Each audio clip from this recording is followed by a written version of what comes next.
تو سرے سے کسی ضعیف روایت کو بیان کرنا دینی لحاظ سے ناجائز ہے۔ جنت کی عورت یہ فنگر ٹپ کو ایسے سورج کو دکھا دے، یہ پچھلوں کو نظر بھی نہیں آ رہا ہوگا میرا یہ پورا، تو میرے نبی نے فرمایا اتنا اگر حصہ سورج کو دکھا دے تو سورج اس کے سامنے نظر نہیں آئے گا اس کے اس نور کی وجہ سے۔ یہ صحیح مسلم صحیح بخاری میں نہیں ہے، نہیں، قرآن میں بھی نہیں ہے، یہ دیکھو نا، رسول نے بھی نہیں بتایا۔ رسول نے نہیں بتایا تو میں اپنے آپ لگوایا؟ رسول نے بتایا لائبہ ہے۔ ہاں انہیں کی تو بتا رہا ہوں، اللہ کے نبی کی بتا رہا ہوں۔ اچھا، حضور صلی اللہ علیہ وسلم نے فرمایا کہ جنت کی ایک لڑکی ہے جس کا لائبہ اتنی خوبصورت ہے کہ وہ جنت کی خود حوریں بھی اس پر عاشق ہے۔ ہاں یہ حضور صلی اللہ علیہ وسلم نے فرمایا کہ راوی کون ہے سر؟ سمجھنا یاد کر کے تو نہیں بیٹھا ہے کون تھا۔ ٹھیک، اچھا، جنت کی لڑکی 130 فٹ لمبی، اس کے سر کے بال سر سے پاؤں تک ہوتے ہیں، مطلب وہ بھی 130 فٹ لمبے۔ اس لڑکی میں نور ہے، خوشبو ہے، چمک ہے، مہک ہے۔ ایک بال توڑ کر زمین پر رکھو تو زمین سے آسمان تک نور ہی نور پھیل جائے، خوشبو ہی خوشبو پھیل جائے۔ ہاں یہ بھی سارا کچھ نبی صلی اللہ علیہ وسلم نے۔ اس کی مسکراہٹ آپ نے کہا اوئے ہوئے، اگر وہ دنیا میں ہوتی تو میں اسے دیکھ کر ہی فوت ہو جاتا، اللہ نہ کرے سارا سب مر جاتے۔ اچھا، اگر وہ ایک مسکراہٹ یعنی آسمان پہ بیٹھ کے نیچے والوں کو دکھا دے، کلیجے پھٹ جائیں۔ تو یہ بھی حضور صلی اللہ علیہ وسلم نے فرمایا۔ جنت میں ایک حور ہے جس کا نام ہے عینا، جب وہ گھر سے نکلتی ہے تو 100 جوڑے اس کے جسم پر ہوتے ہیں، ہر جوڑے کے اعتبار سے اس کے چہرے پر میک اپ کی جھلک آتی، کبھی 1 کبھی 2 کبھی 3 کبھی 4، اس لیے ان کو دیکھنے سے جی نہیں بھرے گا، اور اس کو دیکھنے سے جی اس لیے نہیں بھرے گا کہ ہر لمحے اس کا حسن بڑھتا جائے گا۔ سلامتی ہے ان آنکھوں پہ جو ہدایت پہ نظریں جمائے بیٹھی ہیں، ان کانوں پہ جو ذکر خیر کے منتظر رہتے ہیں، اور ان قدموں پہ جو ہدایت کی راہ پہ گامزن ہیں۔ ہمارے سب کانٹیننٹ میں ایک بہت ہی ٹاپک ڈسکس کیا جا رہا ہے، میں چاہوں گا کہ اس کے اوپر آپ ہماری رہنمائی کریں، اور بہت ہی ایک اثر و رسوخ رکھنے والی شخصیت نے جنت کی حوروں کے حوالے سے ہمیں ایک نئے آئیڈیا سے متعارف کروایا ہے۔ جنت کے اندر بہت سی حوریں ہوں گی، لیکن سب سے جو خوبصورت حور ہوگی یا پھر جو سب سے ایسی حور ہوگی جس پر ساری کی ساری جنت کی حوریں رشک کریں گی، اس کا نام لائبہ حور بتایا جا رہا ہے۔ اور اس کے حوالے سے جو سب سے شاکنگ چیز بتائی انہوں نے وہ یہ تھی کہ ان کی لائبہ حور نامی جو حور ہیں، ان کی ہائٹ بیسیکلی 130 فٹ لمبی ہوگی، اور ساتھ میں انہوں نے یہ بھی بتایا کہ وہ اتنی خوبصورت حور ہے کہ اگر ہم دنیا کے اندر اس کو دیکھ لیں تو دیکھنے والے اس کی خوبصورتی کو دیکھ کر وہ بالکل ہی ختم ہو جائیں گے۔ تو میں چاہوں گا کہ آپ اس کے حوالے سے بھی ہماری رہنمائی کریں کہ کیا اس طرح کی چیزیں ہماری دین کے اندر بیان ہوئی ہیں، اور ساتھ میں یہ بھی ہماری گزارش ہے آپ سے کہ جنت کی حور کا جو اصل پورا کا پورا بنیادی کنسپٹ جو قرآن سنت میں بتاتا ہے اس کے اوپر بھی ہماری رہنمائی کریں۔ جی بہت شکریہ جناب۔ دیکھیے اس میں 3 چیزیں سمجھنے کی ہیں۔ پہلی چیز یہ ہے کہ اللہ تعالیٰ نے اپنی کتاب میں جب ہمیں اس جہان کی اخبار سے آگاہ کیا ہے کہ جن کو ہماری آنکھوں نے نہیں دیکھا، تو اس کے لیے جو طریقہ کار اپنایا گیا ہے وہ متشابہات کا ہے۔ اللہ تعالیٰ ہر چیز پر قدرت رکھتے ہیں، وہ اگر کسی چیز کو کمیونیکیٹ کرنا چاہیں، بیان کرنا چاہیں تو کوئی چیز ان کے لیے مزاحم نہیں ہو سکتی، لیکن یہ انسانوں کی کمی ہے کہ انسان جب بھی کسی فہم کو، کسی نقطہ نظر کو، کسی آئیڈیا کو پرسیو کرتے ہیں تو زبان کے قالب میں کرتے ہیں، اور زبان کا معاملہ یہ ہے کہ وہ ہمیشہ لوگوں کے استعمالات سے وجود پذیر ہوتی ہے۔ تو ہم لوگ ان چیزوں کو سمجھتے ہیں جو ہمارے دائرہ علم میں ہوتے ہیں، ہمارے لیے ایک مشاہدہ بن چکے ہوتے ہیں یا ایک حقیقت ہوتی ہے۔ زبان انہی حقائق کو نئے رنگ، نئے آہنگ میں ڈھال کر ہم تک پہنچا دیتی ہے۔ دیکھیے میں اور آپ جو روزانہ گفتگو کرتے ہیں، اگر آپ کسی دن تجزیہ کریں اپنی گفتگو کا، تو ہماری گفتگو میں جتنے الفاظ استعمال ہوتے ہیں وہ میرے اور آپ کے درمیان ایک مشترک پوائنٹ آف ریفرنس ہوتے ہیں، مشترک حقیقت ہوتے ہیں، ہم دونوں کا مشترک حافظہ ہوتا ہے۔ اسی لیے جو میں کہنا چاہتا ہوں آپ سمجھ لیتے ہیں، اور جو آپ کہنا چاہتے ہیں وہ مجھ تک کمیونیکیٹ ہو جاتا ہے۔ تو اللہ تعالیٰ نے اس چیز کی رعایت سے، کیونکہ انسان یہ جو عالم ہے اس کے مشاہدات پر مبنی اپنی زبان مشتمل رکھتے ہیں، تو نادیدہ عالم کے حقائق جن تک اس کی عقل، اس کا شعور، اس کی نظر کبھی نہیں پہنچ سکی، ان حقائق کو کیسے ہم تک کمیونیکیٹ کریں۔ جنت ہم نے نہیں دیکھی، ہم نے جہنم نہیں دیکھی، ہم نے خدا کی ذات کا مشاہدہ نہیں کیا، تو اب ان چیزوں کو اللہ تعالیٰ ہمیں سمجھانا چاہتے ہیں، بتانا چاہتے ہیں، پہنچانا چاہتے ہیں، تو کیسے پہنچائیں؟ میں نے گزشتہ دنوں ایک گفتگو میں اس طرف اشارہ کیا تھا کہ یہ مشکل اس معنی میں کہ انسان تک ان حقائق کو پہنچانا ناممکنات میں سے ہے۔ خود انسانوں کو اس کا کبھی کبھی سامنا کرنا پڑ جاتا ہے۔ مثلا اگر کوئی آپ کا مخاطب ان حقائق سے واقف نہ ہو جن حقائق کو آپ پہنچانا چاہتے ہیں، تو آپ ہمیشہ وہاں پر تمثیل کا طریقہ اختیار کریں۔ تمثیل کا مطلب یہ ہوتا ہے کہ وہ چیز جو آپ پہنچانا چاہتے ہیں اس سے مماثل کوئی ملتی جلتی قریب کی چیز ہے جو کہ آپ کے شعور میں ہے، آپ اس کی مثال پیش کرتے ہیں، اپنی حقیقت کو جو آپ کے ضمیر میں ہے اس کے مشابہ قرار دے کر اپنی بات کو پہنچاتے ہیں۔ آپ یہ دیکھیے کہ ہندوستان کے پہلے مورخ ہیں یوسف خان کمبل پوش، وہ پہلی دفعہ جب برطانیہ عظمیٰ گئے ہیں تو وہاں کے حالات سے انہوں نے ہندوستان کے لوگوں کو آگاہ کرنے کے لیے ایک ناول لکھا ہے۔ اس ناول کے اندر جب ان کو یہ بتانا ہے کہ انگلستان میں، برطانیہ عظمیٰ میں ٹرام چلتی ہے، تو جو طریقہ کار انہوں نے اختیار کیا ہے وہ طریقہ کار انہی متشابہات کا ہے. وہ کہتے ہیں کہ لندن کی گلیوں میں آنی سلاخیں گڑی ہوئی ہوتی ہیں اور ان کے اوپر لوہے کا بنا ہوا ایک ڈبہ بکٹوٹ گھوڑے کی طرح دوڑے پھرتا ہے. اب ہندوستان کے لوگ آنی سلاخوں سے واقف ہیں اور لوہے کے ڈبے سے واقف ہیں اور بکٹوٹ گھوڑے سے واقف ہیں، لیکن ٹرین سے واقف نہیں ہے، ٹرام سے واقف نہیں ہے. تو انہوں نے ٹرام کو تمثیل میں ڈھال کر اپنی قوم تک پہنچانے کی کوشش کی. یہ معاملہ ہے جو اللہ تعالیٰ کرتے ہیں، وہ انسانوں کو متشابہات کے ذریعے ان حقائق کا تعارف کراتے ہیں جو ان کے لیے نادیدہ ہیں، جو انہوں نے کبھی نہیں دیکھے. انہوں نے اس کے لیے جو طریقہ کار اختیار کیا ہے وہ طریقہ کار تمثیل کا ہے، اور جنت اور جہنم کے بارے میں یہ بتایا ہے کہ وہاں پر جو کچھ تمہیں حاصل ہوگا وہ ان طریقوں کا ہوگا. کن طریقوں کا ہوگا؟ جن طریقوں کو میں اپنے لیے محبوب سمجھتا ہوں.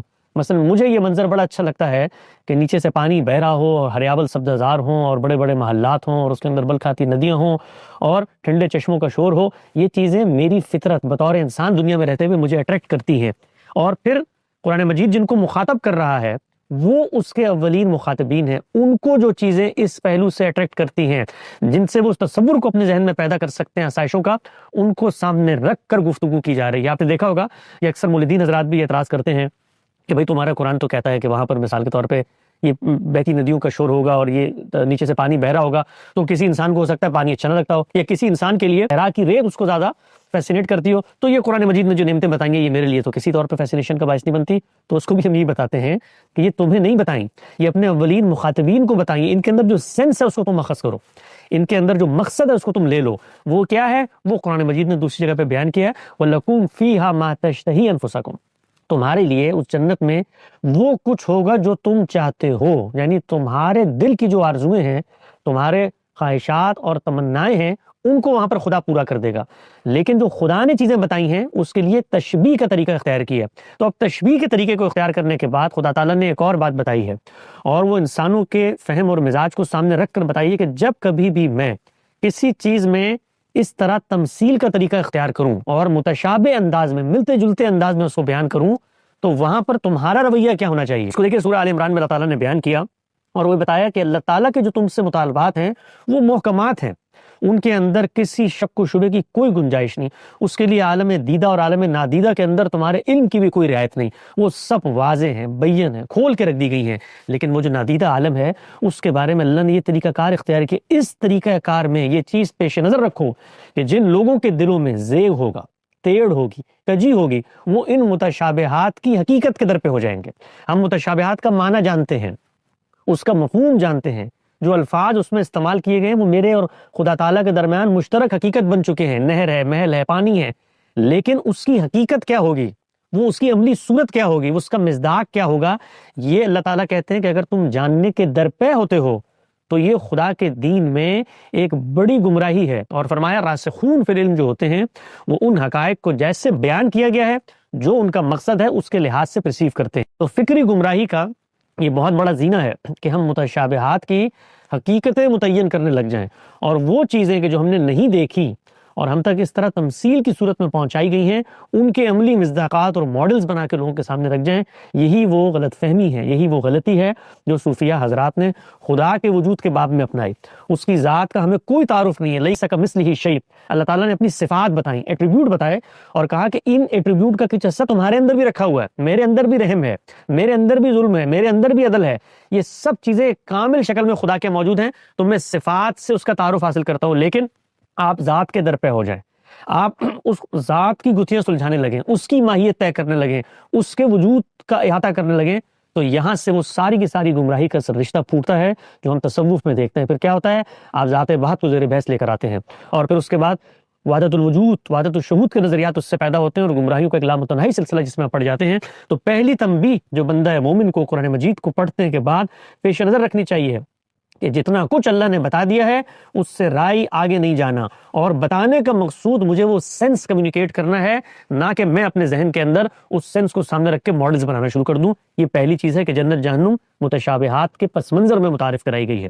دوسری چیز یہ ہے جو آپ کا سوال ہے کہ جس وقت یہ کروایا گیا اس وقت جنت اور جہنم کی تصویر کھینچی گئی، تو اس تصویر کے اندر بعض چیزیں زیر بحث آ گئیں جن کو میں اور آپ سمجھتے ہیں. انہی میں سے ایک چیز حور بھی ہے. یہ حور کا لفظ، اس پر بڑی تفصیل سے ہم نے گفتگو کی ہے 23 اعتراضات کی سیریز میں. جو لوگ اس حوالے سے جو روایتی نقطہ نظر ہے اس کو سامنے رکھ کر ہمارے نقطہ نظر کا تقابل کرنا چاہتے ہیں وہ وہاں پر جائیں اور اس سیریز کو شروع سے آخر تک دیکھیں. جنت کی حور اس کا عنوان ہے. تو وہاں پر غامدی صاحب نے یہ بتانے کی کوشش کی ہے کہ جو حور کا لفظ ہے یہ لفظ عربی زبان کا ایک معروف لفظ ہے. یہ بالکل اسی طرح کا لفظ ہے جیسے خلیفہ کا لفظ ہے. اب خلیفہ کے لفظ کو سامنے رکھ کر آپ پوری کی پوری خلافت کا تصور اس سے برآمد کر لیتے ہیں, اگرچہ وہ عربی زبان کا ایک لفظ ہے, وہ کوئی اصطلاح نہیں ہے, وہ کوئی دینی تصور اپنے ساتھ نہیں رکھتا. یہی معاملہ حور کا ہے. حور عربی کا ایک لفظ ہے, یہ ایڈجیکٹو ہے, صفت ہے, اور یہ صفت کچھ خواتین کے ساتھ قرآن مجید نے استعمال کی ہے. وہ خواتین کوئی الگ مخلوق ہوں گی. ہم یہ کہتے ہیں کہ جن خواتین کی صفت کے ساتھ اس کو قرآن مجید میں استعمال کیا گیا ہے وہ جنت کی انہی خواتین کی صفت ہے جن کو اللہ نے جنت کے لیے منتخب کر لیا ہے. وہ وہی خواتین ہیں جن کے بارے میں پورا قرآن مجید یہ بتاتا ہے کہ ان کو ارادے اختیار کے امتحان میں ڈالا گیا تھا. وہ اپنے استحقاق کی بنیاد پہ جنت میں داخل ہوں گی. داخل ہونے کے بعد اللہ تعالیٰ ان کے حسن میں, ان کے جمال میں, ان کی شخصیت میں, ان کے رنگ روپ میں اس طرح کا غیر معمولی اضافہ کر دیں گی کہ وہ آہو چشم ہو جائیں گی, یعنی آنکھوں کو لبھانے والی ہو جائیں گی. اس کو عربی زبان میں حور سے تعبیر کیا جاتا ہے. یہ بات ہے جو قرآن مجید میں زیر بحث ہے. اس بات میں کہیں اس چیز کی بھی نفی نہیں ہوتی کہ اللہ تعالیٰ انسانوں کے لیے اور انسانوں کے مطالبے پر اور اس کی تسکین کے لیے کوئی الگ سے مخلوق پیدا کر کے وہ مہیا نہیں کرے گا. اس کی سرے سے کوئی نفی نہیں ہوتی, نہ نفی ہوتی ہے نہ یہ زیر بحث ہے.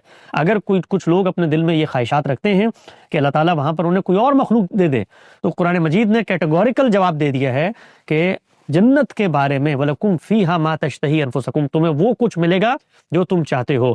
لہٰذا نہ قرآن مجید سے کسی علیحدہ مخلوق کے حور ہونے کا تصور برآمد کیا جاتا ہے, اور جو چیز قرآن مجید میں زیر بحث ہے وہ انہی عورتوں کو بطور صفت کے اللہ تعالیٰ نے بیان کر دیا ہے کہ یہ اتنی آہو چشم ہوں گی, یہ اتنی لبھانے والی, نظر کو بھانے والی خواتین ہوں گی. یہ چیز ہے جو حور کے تصور سے متعلق ہے. اس میں ایک تیسری چیز جس کی طرف میں آخر میں اشارہ کرنا چاہتا ہوں وہ یہ کہ جب بھی کوئی روایت وجود پذیر ہوتی ہے اس کے اندر اس نوعیت کے فکری انحرافات پیدا ہو جاتے ہیں, لوگ چیزوں کی تعین میں چلے جاتے ہیں اور لوگوں کی ترغیب کی غرض سے لوگوں کو کسی چیز کی طرف راغب کرنے کے پیش نظر کہانی کے اندر تھوڑا سا رنگ بھرنے کی کوشش کرتے ہیں, زیب داستان کی صحیح کرتے ہیں. یہ جو لوگ ہوتے ہیں یہ لوگ ہر دور میں ہوتے ہیں, یہ آج بھی ہیں, آج سے پہلے بھی تھے, رسالت پاک صلی اللہ علیہ وسلم کے عہد کے بعد بھی نمودار ہوئے. صرف اسلام میں نہیں, باقی جو مذاہب کی روایت اور تاریخ ہے ان کے اندر بھی اس طرح کے لوگ موجود ہیں. یہ انسان کا ایک مرض ہے.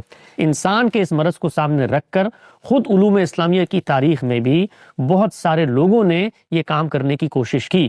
کیا کوشش تھی؟ وہ کوشش تھی جو واعظین حضرات کرتے ہیں, جو کہ سگو حضرات کرتے ہیں, کہ سادہ سی حقیقت کو اس طرح سے مجسم کر کے لوگوں کے سامنے رکھتے ہیں کہ وہ چیز ان کے لیے نظریہ نہ رہے, وہ چیز ان کے لیے حقیقت بن جائے.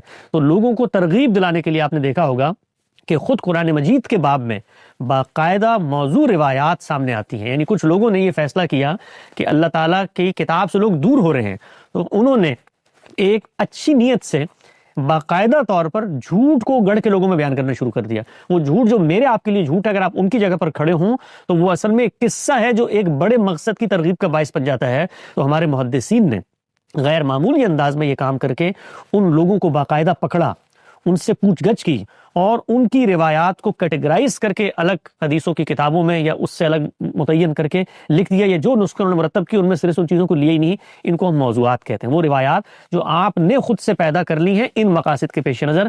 تو یہ جو مرض تھا جس طرح قرآن مجید کے باب میں سامنے آیا, اسی طرح سے جنت اور جہنم کے باب میں سامنے آیا. تو جنت کے باب میں لوگوں نے پھر اس طریقے سے روایات پیدا کی اور جو تصورات موجود تھے, کچھ قرائن, کچھ شواہد, کچھ اشارات, کچھ روایتوں میں کچھ چھوٹی سی بات مل جاتی ہے, اس کو آپ اٹھاتے ہیں اور اٹھا کے یہاں تک پہنچا دیتے ہیں.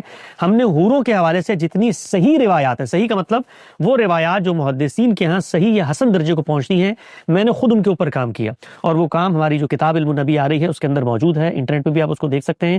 جنت کی حور کے عنوان سے کل ملا کر 6-7 روایات ہیں جو صحیح یا حسن کے درجے کو پہنچتی ہیں, اور ان روایات میں سرے سے کوئی اس طرح کی روایت پائی نہیں جاتی کہ وہ کوئی خاتون ہوگی, اس کا نام لائبہ ہوگا, اس کا قد اتنا ہوگا اور وہ اتنی اونچی ہوگی اور یہ معاملات ہوں گے. یہ سب کی سب چیزیں محدثانہ جو معیارات ہیں ان پر پوری نہیں اترتی. یہ گفتگو سننے کے بعد ایک آخری نقطہ بھی جان لیں, وہ یہ کہ یہ سب کچھ علم کے امراض ہیں. علم امراض سے نمٹنے کا جو طریقہ ہے وہ علمی طریقہ ہے. اس علمی طریقے میں ہمیشہ سے لوگ تنقید کرتے چلے آئے ہیں. ہم نے بھی تنقید کی ہے, اس سے پہلے بھی لوگ تنقید کرتے ہیں, خود علماء میں سے بھی لوگ تنقید کرتے ہیں کہ جو موضوعات ہیں, یہ جو اس طرح کی قصے کہانیاں, ان کو ہمیں اپنے دینی لٹریچر کا حصہ نہیں بنانا چاہیے، لیکن علم کے مرض کو علم کے طریقے پر ڈائگنوز کر کے علم کے طریقے پر حل کرنا چاہیے۔ اس میں یہ جو لب و لہجہ ہے نا کہ بھئی ہمارے بزرگوں نے فراڈ کیا ہے، رسول اللہ کے ساتھ فراڈ کیا ہے اور اس طرح کی چیزیں، اس کی کوئی گنجائش نہیں ہوتی۔ لوگوں نے غلط چیزیں شامل کرنے کی کوشش کی ہیں۔ ایک بہت بڑا طبقہ ہے علماء کا، محدثین کا، جو ان چیزوں کو بھانپ چکا ہے اور ان کے رد میں کھڑا ہوا ہے۔ آپ کو ان کے شانے بشانہ کھڑے ہونا چاہیے، علمی زبان، علمی لب و لہجہ اپنانا چاہیے اور اس کے اندر ان تمام چیزوں کے اوپر تنقید کریں۔ ہم بھی کرتے ہیں، لیکن کیا کبھی یہ کہتے ہیں کہ جو شخص بیان کر رہا ہے وہ مثال کے طور پر رسول اللہ کے ساتھ فراڈ کر رہا ہے یا وہ غدار ہے اس ملت کا؟ یہ چیزیں، یہ جو باہمی نزاعات اور دست و گریباں ہوتے ہیں، لوگ اس میں چلتی ہیں۔ علم کی بحث میں علم کی غلطی ہوتی ہے اور اس غلطی کو درست طریقے سے نشاندہی کر کے آپ نے اپنی جگہ پہ پلیس کرنا پڑتا ہے۔ اور درست طریقہ کیا ہے؟ وہی اصولی طریقہ، متشابہات کے در پہ نہیں ہونا، جتنی بات بتائی گئی ہے اس بات کو سمجھ لینا۔ جی بہت شکریہ حسن بھائی، بہت تفصیل کے ساتھ آپ نے پہلے تو ہمیں یہ بتایا کہ ہماری متشابہات کو لے کر اپروچ کیا ہونی چاہیے، اور اس کے بعد جو حور کا صحیح درست کنسپٹ ہے وہ بھی آپ نے مختصراً ایکسپلین کیا۔ حسن بھائی، میں اسی کے ساتھ ایک چھوٹا سا پوائنٹ پر آپ کی رہنمائی لینا چاہوں گا کہ جو لوگ یہ چیزیں بیان کرتے ہیں، اس طرح کی احادیث مبارکہ بیان کرتے ہیں، وہ خود اس بات کا اقرار کرتے ہیں کہ یہ ضعیف احادیث ہیں، لیکن وہ ساتھ میں یہ بات بیان کرتے ہیں کہ ضعیف حدیث جو ہیں وہ فضائل کے باب میں قابل قبول ہوتی ہیں۔ تو اس نقطے پر آپ کیا عرض کرنا چاہیں گے؟ یہ بالکل غلط نقطہ نظر ہے۔ فضائل کے باب میں تو سرے سے اس کی کوئی گنجائش ہی نہیں ہے۔ دیکھیے رسالت محمد صلی اللہ علیہ وسلم نے دو ٹوک انداز میں اس بحث کا فیصلہ کر دیا ہے، اور آپ نے یہ فرمایا ہے کہ جو کوئی میری نسبت سے کوئی ایسی بات بیان کرتا ہے جو میں نے نہیں کہی تو وہ اپنا ٹھکانہ جہنم میں بنا لے۔ یہ آپ کی کیٹیگوریکل اسٹیٹمنٹ ہے۔ اس اسٹیٹمنٹ کو سامنے رکھ کر کیا رویہ ہے جو پیدا ہوگا؟ رویہ یہ پیدا ہوگا کہ اگر آپ صلی اللہ علیہ وسلم کی نسبت سے کوئی اس طرح کی روایت سامنے آتی ہے جس کے اندر ضعف ہے، جس کے راوی کے بارے میں ہمیں تردد کا سامنا کرنا پڑتا ہے، یہ بات آپ پیش نظر رکھیں کہ محدثین نے جس وقت یہ علم روایت وجود پذیر کیا ہے تو اس میں بڑے تفاحص کے بعد، بڑے غور و فکر کے بعد ان اصولوں کو رکھا ہے۔ وہ کچھ اصول کانٹینٹ سے متعلق ہیں اور کچھ اصول اس بندے، اس راوی سے متعلق ہے جو وہ کانٹینٹ بیان کر رہا ہے۔ اس میں پہلی چیز کیا ہے کہ وہ قرآن و سنت کے خلاف نہ ہو۔ دوسری چیز کیا ہے کہ جو کانٹینٹ بیان کیا جا رہا ہے وہ علم و عقل کے مسلمات کے خلاف نہ ہو۔ اس طرح سے جو بندہ زیر بحث آتا ہے، وہ بندے کے ساتھ پہلی چیز کیا ہے کہ وہ صادق ہو، اس کے اندر صدق پایا جاتا ہو، وہ چیزوں کو گڑھ کے بیان کرنے کی شہرت نہ رکھتا ہو، وہ دیانتدار ہو، وہ امین ہو۔ یہ چیزیں اس کے کریکٹر کو واضح کرتی ہیں۔ دوسری چیز کیا ہے کہ جس سے بیان کر رہا ہے اس کے ساتھ سلسلہ سند کا اتصال ہو۔ اور تیسری چیز کیا ہے کہ بیان کرنے والا اپنی ایمانداری، اپنی صداقت کے ساتھ ساتھ اس بات کو کیپچر کر کے بیان کرنے کی صلاحیت رکھا ہوا ہے، اس کا حافظہ ہو۔ یہ سب چیزیں کیوں متعین کی؟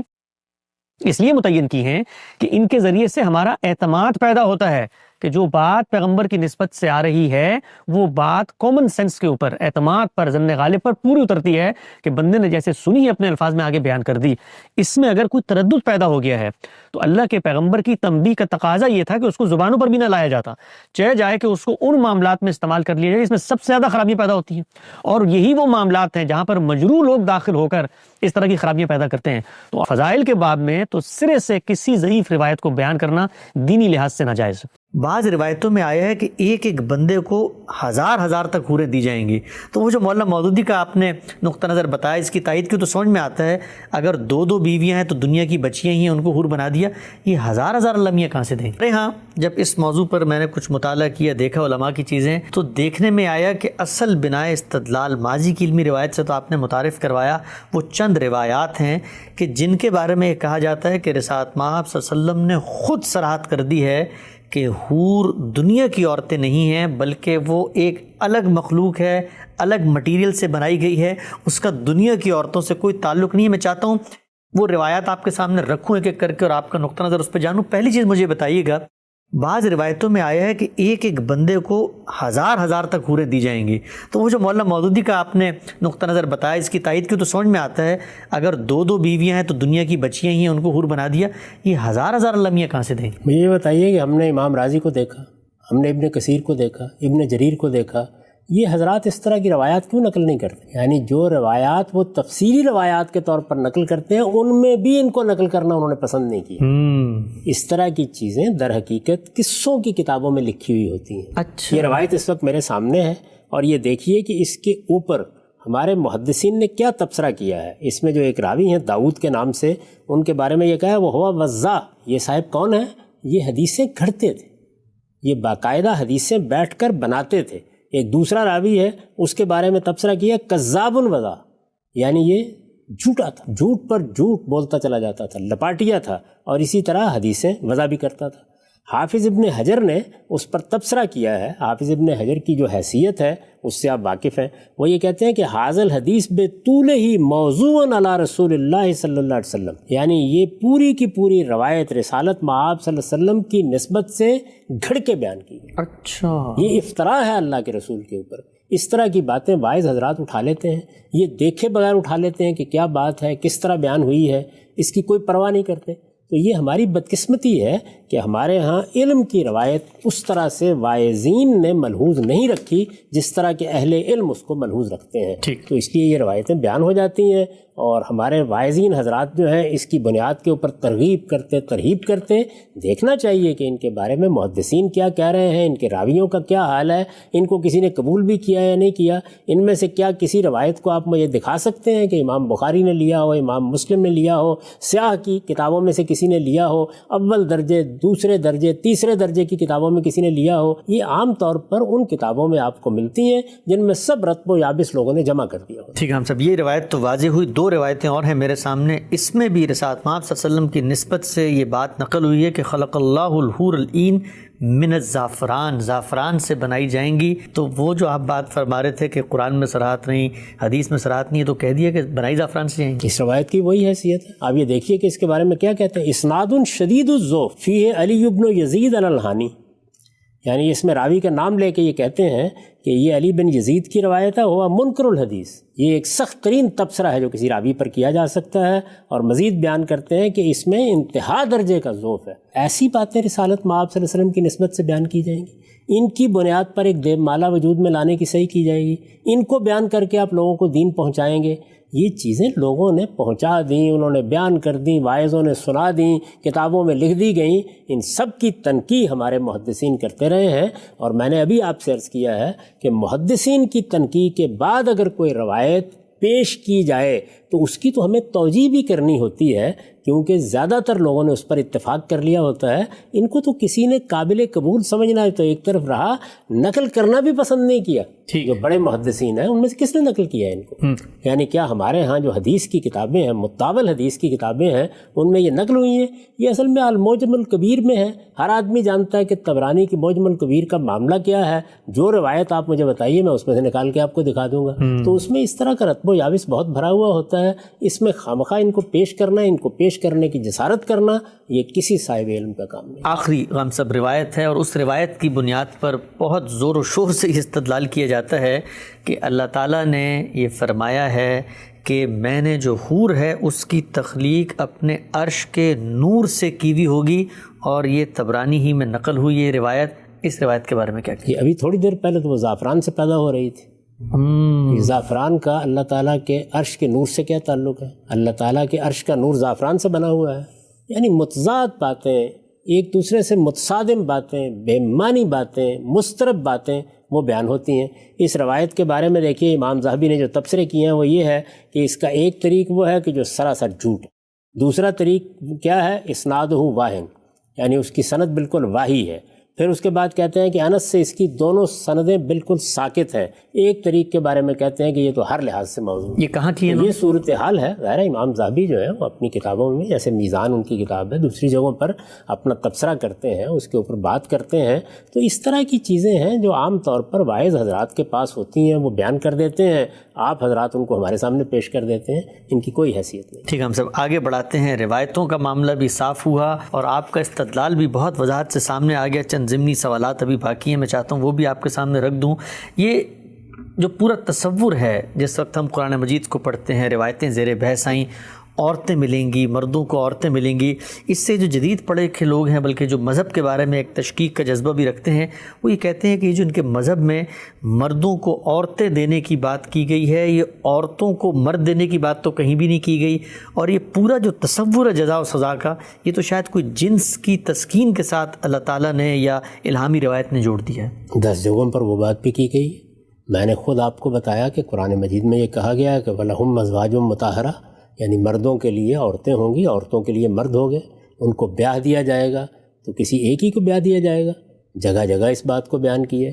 اسی طریقے سے سورہ نور کی آیت میں نے آپ کے سامنے رکھی جس میں یہ بیان کیا گیا ہے کہ خبیثات خبیثین کے لیے ہوں گی، طیبین کے لیے طیبات ہوں گی، اور دونوں کا ذکر کیا گیا ہے الگ الگ۔ اللہ تعالیٰ جب جنت کا ذکر کرتے ہیں تو ان چیزوں کو بیان نہیں کرتے جو عام طور پر ہماری ضرورت کی ہوتی ہیں۔ آپ یہ دیکھیے کہ کیا وہاں گندم کا ذکر ہوا ہے، کیا چاول کا ذکر ہوا ہے، یہ سب چیزیں آپ کھاتے ہیں نا، یہ ہماری ضرورت ہے۔ وہاں پر ان نعمتوں کا ذکر ہوتا ہے جو غیر معمولی طور پر اللہ تعالیٰ نے عطا فرمائی ہیں۔ اچھا، یعنی باغات ہوں گے، ان میں نہریں بہتی ہوئی ہوں گی، پھر ان میں پھلوں کا ذکر کیا ہے، پھر پرندوں کے گوشت کا ذکر کیا ہے، غیر معمولی نعمتیں۔ اس میں کوئی شبہ ہی نہیں ہے کہ مرد کے لیے عورت ضرورت ہے، عورت کے لیے مرد ضرورت ہے، لیکن عورت اللہ تعالیٰ کی تخلیق کا شاہکار ہے۔ اس کا ذکر اسی طرح ہوتا ہے جس طرح پھولوں کا ذکر ہوتا ہے، جس طرح اللہ کی غیر معمولی نعمتوں کا ذکر ہوتا ہے۔ تو عورت کے ساتھ مردوں کا اس معاملے میں کوئی مقابلہ نہیں، وہ نزاکت، لطافت، حسن اس کا غیر معمولی مرقع ہے، اس لیے اس کا ذکر آتا ہے۔ تو اللہ تعالیٰ کے لیے یہ کسی طرح موضوع بھی نہیں تھا کہ وہ اس کو الٹ کر اس طریقے سے بیان کریں جس میں ایک طرح کا ابتذال پیدا ہو جاتا۔ خواتین کی شرم، ان کی حیا، ان کا ایک خاص طریقے سے آپ دیکھیے اللہ تعالیٰ تو اتنا خیال رکھ رہے ہیں، قاصرات الطرف، حوروں کے بارے میں بھی یہ کہہ رہے ہیں کہ وہ شرمیلی ہوں گی، وہ نیچی نگاہوں والی ہوں گی۔ تو وہ اس طرح کا ابتذال کا اسلوب کیسے اختیار کر سکتے ہیں کہ وہ یہ بتائیں کہ ان عورتوں کے لیے ایسے ایسے مرد ہوں گے؟ تو یہ چیز جو ہے یہ در حقیقت اس لحاظ کو پیش نظر رکھ کر اختیار کی گئی ہے۔ حسن ہے، جمال ہے، لطافت ہے، عورت نعمت ہے، اور بیان کا وہ اسلوب اختیار کیا جاتا تو ابتذال پیدا ہو جاتا۔ تو لوگوں کو اپنا ذوق بہتر کرنا چاہیے۔ ٹھیک ہے، ہم سب آگے بڑھاتے ہیں، نقطہ واضح ہوا۔ یہ بیان فرمائیے گا کہ کئی مقامات پر جب آپ سے سوالات ہوئے تو آپ نے حور کا ترجمہ آہو چشم کہہ کے بیان کیا، اور اب جب ہم نے بہت تفصیلی گفتگو کی تو یہاں گوریوں کا لفظ بھی اس کے ساتھ آ رہا ہے، تو یہ لفظ حور کے اندر آہو چشم گوریاں دونوں شامل ہیں؟ دیکھیے عربی زبان کا معاملہ یہ، عربی زبان کیا ہماری اردو کا بھی معاملہ یہ ہے کہ اس میں بعض اوقات ایک لفظ کے ایک سے زیادہ معنی ہوتے ہیں۔ مثال کے طور پر عین کا لفظ ہے، عربی زبان میں آنکھ کے لیے بھی آتا ہے اور چشمے کے لیے بھی آتا ہے۔ ٹھیک، بالکل اسی طرح حور کا لفظ میں نے عرض کیا تھا نا، ہورا کی جمع ہے۔ تو اگر آپ عربی زبان کا کوئی لغت اٹھائیں تو وہ آپ کو بتائیں گے کہ جس طرح اس کے ایک معنی گوریاں ہیں اور یہ اس کے معروف معنی ہیں، ہر آدمی اس سے واقف ہے جو عربی زبان سے واقف ہے، اسی طرح اس کے ایک معنی یہ بھی ہے کہ وہ عورتیں کہ جن کی آنکھوں کی یہ سفیدی بہت سفید ہوگی اور ان کی آنکھوں کی سیاہی بہت سیاہ ہوگی، یعنی شدت و بیاض عنایہ، تو اس میں وہ تعبیر کرتے ہیں، یعنی ان کی آنکھوں کی سفیدی میں بھی بہت زیادہ افزونی ہوگی اور ان کی آنکھوں کی سیاہی میں بھی اسی طرح بہت زیادہ زیادتی ہوگی۔ تو یہ ایک دوسرے معنی ہے۔ قرآن میں ہم نے گوریاں کے معنی کیوں لیے ہیں؟ اس لیے لیے ہیں کہ وہاں این کا لفظ الگ سے آ گیا ہے، اچھا، حورن این، تو آنکھوں کو الگ بیان کر دیا ہے، تو اب وہ ظاہر ہے کہ بالکل متعین ہو گیا کہ یہاں گوریوں کے معنی میں ہے۔ تو کسی نے اس کے معنی پوچھے ہوں گے تو میں نے یہ معنی ضرور بیان کیے ہوں گے، یہ معنی بھی اس کے طے ہیں، ثابت شدہ ہیں، عربی زبان میں موجود ہیں، لیکن قرآن مجید میں یہ مراد نہیں لیے جا سکتے، اس لیے کہ آگے اللہ تعالیٰ نے وضاحت کر دی۔ ہم سب کچھ اور ضمنی سوالات، یہ جو گوری کا آپ نے ذکر کیا، ایک تصور ذہن میں یہ بھی آتا ہے کہ اللہ کی کتاب کو پڑھیں یا رسالت محمد صلی اللہ علیہ وسلم کے ارشادات کا مطالعہ کریں، ہر جگہ پہ یہ رنگ کی بنیاد پہ تقسیم جو ہے اس کی نفی ہوتی ہے، کالے کو گورے پہ کوئی برتری فضیلت نہیں۔ یہ جنت میں گورا گورا اتنا کہا، یہاں بیان بھی ہوا، قرآن میں بھی آیا، تو مثلا اس سے کوئی ریسزم نہیں پیدا ہوتا کہ کالے لوگ مثلا کوئی کمتر ہیں، گورے ہی ہیں برتر، اس لیے جنت میں بھی وہی ملیں گے؟ دیکھیے یہ دو بالکل الگ الگ باتیں ہیں، یعنی انسان ہونے کی بنیاد پر کسی کو کسی پر کوئی برتری نہیں۔ اللہ تعالیٰ کے ہاں جو فیصلہ ہوگا اس فیصلے کی بنیاد بھی یہ ہے کہ ان اکرمکم عند اللہ اتقاکم، جو زیادہ اللہ سے ڈرنے والا ہے، پرہیزگار ہے، اللہ کے حدود کی پیروی کرنے والا ہے، وہی اللہ کے ہاں سب سے زیادہ عزت پائے گا۔ جنت کا فیصلہ بھی اسی بنیاد پر ہوگا، جہنم کا فیصلہ بھی اسی بنیاد پر ہوگا۔ دنیا میں بھی اللہ تعالیٰ نے ہم کو یہ تعلیم دی ہے کہ کسی معاملے میں انصاف کرتے وقت، فیصلہ کرتے وقت، مراعات دیتے وقت رنگ کو، نسل کو، اس طرح کی کسی چیز کو بنیاد نہیں بنایا جائے گا۔ اس کا مطلب یہ ہے، لیکن کیا اس کے معنی اب یہ بھی ہو گئے ہیں کہ کسی کی خوبصورتی کو اب بیان نہیں کیا جائے گا، کسی کی بدصورتی کو بیان نہیں کیا جائے گا؟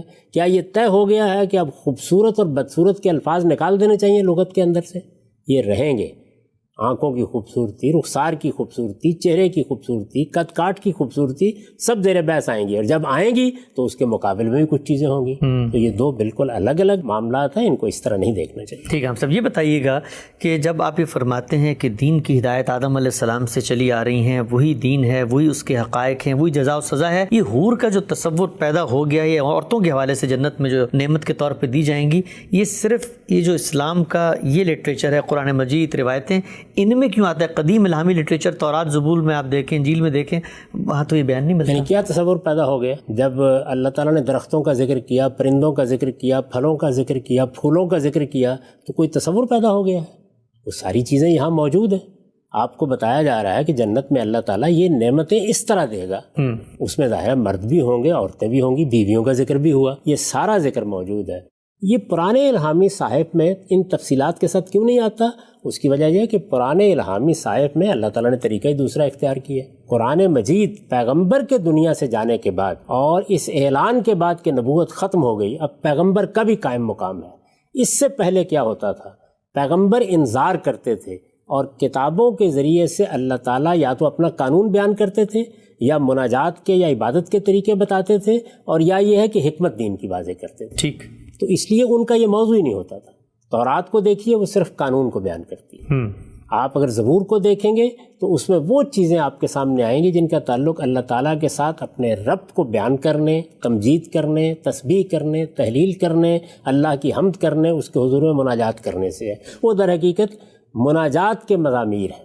اور حکمت، دین میں کیا حکمت ہے، دین کی کیا حقیقت ہے، یہ انجیل کا موضوع ہے. انبیاء علیہم السلام کے صحائف میں بھی عام طور پر انذار کے مضامین آتے ہیں، لیکن بالاجمال ان کو بیان کیا جاتا ہے. قرآن مجید نے قیامت تک ہدایت بھی بیان کرنی ہے، اللہ کا قانون بھی بیان کرنا ہے، اللہ تعالیٰ کی دی ہوئی حکمت کو بھی واضح کرنا ہے، اور اس کے ساتھ انذار بھی کرنا ہے. قُلْ أُوحِيَ إِلَيَّ هَٰذَا الْقُرْآنُ لِأُنذِرَكُم بِهِ وَمَن بَلَغَ. ٹھیک. رسول اللہ صلی اللہ علیہ وسلم نے اس قرآن کے ذریعے سے اپنی قوم کو، اپنے مخاطبین کو انذار کیا. قیامت تک یہی قرآن اب ذریعہ انذار ہے. انذار میں آپ قیامت کی، جنت کی، محشر کی تصویر بیان کرتے ہیں. ٹھیک. کیونکہ اس انذار کا موضوع کیا ہے؟ اللہ تعالیٰ نے جو پیغمبروں کو انذار کے منصب پر فائز کیا اور یہ کہا کہ مبشرین و منذرین، تو اس کا موضوع کیا ہے؟ اس کا موضوع ہے قیامت. قرآن چونکہ یہ کر رہا ہے اس لیے اس کی تفصیلات بھی اس میں بیان ہوتی ہیں. اچھا، یہ نقطہ ہے. ہم سب ایک اور چیز واضح فرمائیے گا، ذہن میں آئی، لوگوں نے پوچھی بھی کہ جنت کا تو بیان ہے، نیک مردوں سے نیک بیویاں بیاہ دی جائیں گی، ان کے جوڑے بنیں گے، وہی رہیں گے. یہ جہنم کا کیا معاملہ ہے کہ جو دنیا میں خبیث لوگ ہیں، بدکار ہیں، جن کے لیے جہنم لکھ دی گئی ہے، یہ وہاں جائیں گے تو اگر ان کی بیویاں بھی ایسی ہیں تو وہ بھی ان کے ساتھ وہاں جوڑا بنا دی جائیں گے؟ یہ کیوں نہیں بنانی چاہیے؟ وہ بھی رہیں گے وہاں پہ. اگر آپ قرآن مجید کے بیانات کو پڑھیں تو جہنم ایک پوری دنیا ہے.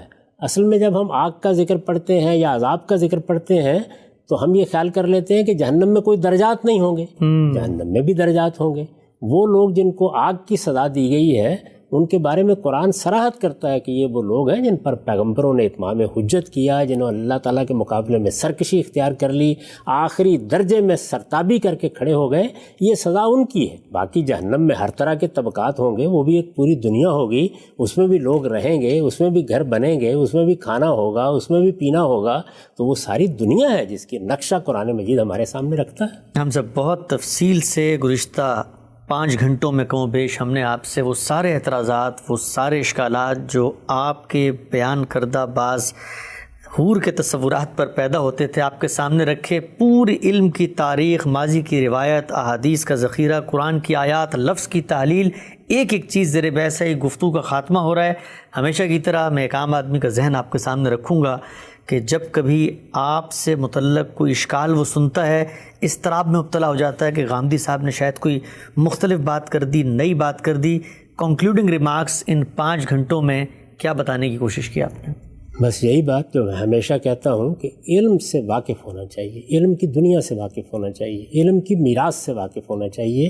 ہم مسلمانوں کو اب اس طرح کی چیزوں سے بلند ہو جانا چاہیے جہاں پہ فرقہ بندیاں ہیں، جو آپ نے اپنے واعظوں سے سن لیا اسی کو آپ حتمی حجت سمجھتے ہیں.